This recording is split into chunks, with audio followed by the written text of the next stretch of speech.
सुप्रभात। आइए हम सभी विद्यार्थियों का हार्दिक स्वागत करते हैं और अपने हिंदी के अध्ययन को जारी रखते हैं।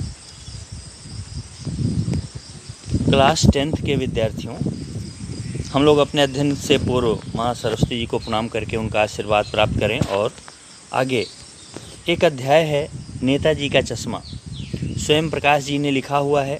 आइए हम स्वयं प्रकाश जी के बारे में कुछ जानकारी प्राप्त करते हैं।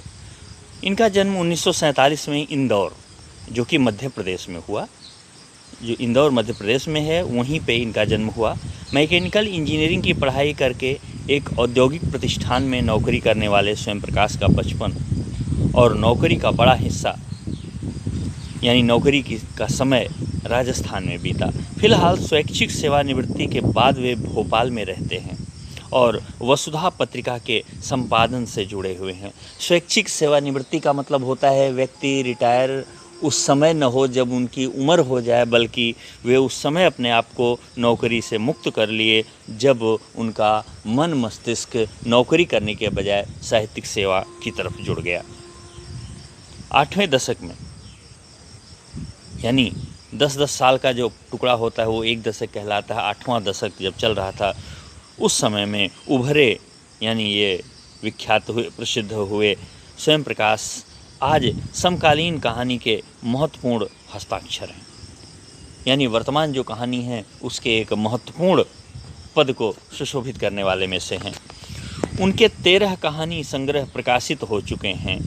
कहानियों का एक संग्रह होता है, वैसे ही कई कहानियों का एक संग्रह, वैसे ही 13 संग्रह प्रकाशित हुआ, जिनमें प्रमुख कहानियाँ कुछ ऐसे हैं। सूरज कब निकलेगा, आएंगे अच्छे दिन भी, आदमी जात का आदमी और संधान उल्लेखनीय हैं। उनके बीच में विनय और ईंधन उपन्यास चर्चित रहे हैं।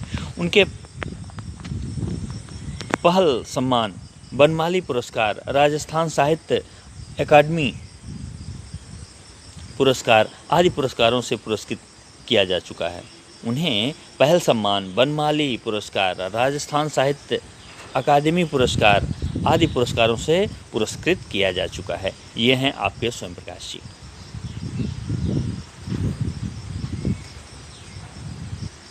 और आगे इनके बारे में हम जानते हैं। मध्यम वर्गीय जीवन के कुशल चितेरे स्वयं प्रकाश जी की कहानियों में वर्ग शोषण के विरुद्ध चेतना।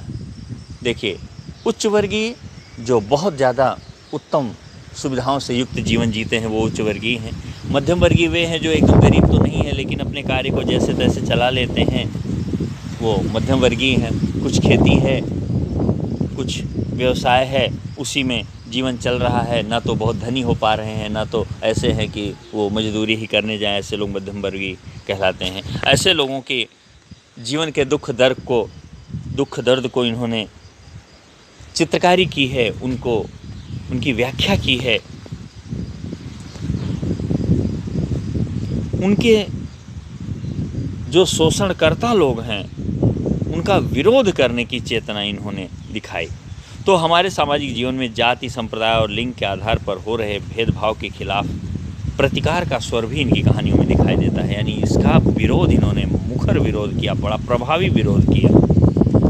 रोचक किस्सा गोई शैली में लिखी गई उनकी कहानियाँ।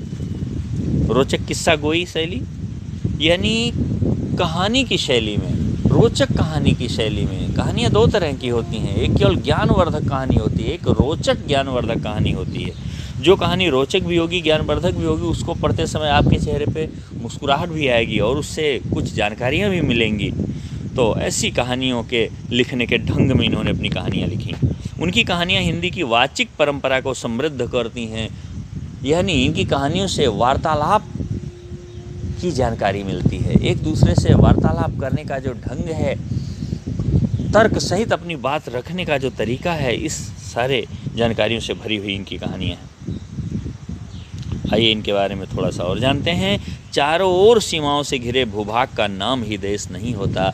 देश बनता है उसमें रहने वाले सभी नागरिकों, नदियों, पहाड़ों, पेड़ पौधों, वनस्पतियों, पशु पक्षियों से और इन सबसे प्रेम करने तथा इनकी समृद्धि के लिए प्रयास करने का नाम ही देशभक्ति। देशभक्ति का मतलब जो कुछ भी है देश में, सबकी सुरक्षा, सबसे पहले सुरक्षा, अपने से पहले देश का मान रखने की बात जब मस्तिष्क में मन में आती है तो ये देशभक्ति कहलाती है। अपना जीवन तो पशु भी पाल लेते हैं, अपने परिवार का जीवन तो मनुष्य भी पाल लेते हैं, अपना और अपने परिचितों के लिए तो लोग खड़े होते हैं, लेकिन पूरे देश के लिए अपना सब कुछ दांव पे लगाने वालों को देशभक्त और ऐसी भावना को देशभक्ति कहते हैं। नेताजी का चश्मा कहानी कैप्टन चश्मे वाले के माध्यम से देश से करोड़ों नागरिकों के योगदान को रेखांकित करती है, जो इस देश के निर्माण में अपने अपने तरीके से सहयोग करते हैं। कहानी यह कहती है कि बड़े ही नहीं, बच्चे भी इसमें शामिल हैं। कौन किस तरह की अपनी प्रस्तुति देता है, जिस प्रस्तुति के कारण पूरे देश की सुरक्षा पर आंच नहीं आने पाती। देशभक्ति, एक देशभक्त उस व्यक्ति को भी देशभक्त बोलेंगे जो अपनी सेवा करके देश की सेवा में आगे आने वाले बच्चों की पढ़ाई लिखाई की सुविधा को प्रदान करवाता है। उसे भी देशभक्ति कहते हैं, जो अपने व्यक्तिगत लाभ को छोड़ करके देश और समाज के हित में सामान्य लाभ या बिना लाभ के ही लोगों का परोपकार करता फिरता है। यह सब कुछ देशभक्ति के अंतर्गत आता है। और कवि परिचय का वीडियो बस इतना ही। आगे के वीडियो में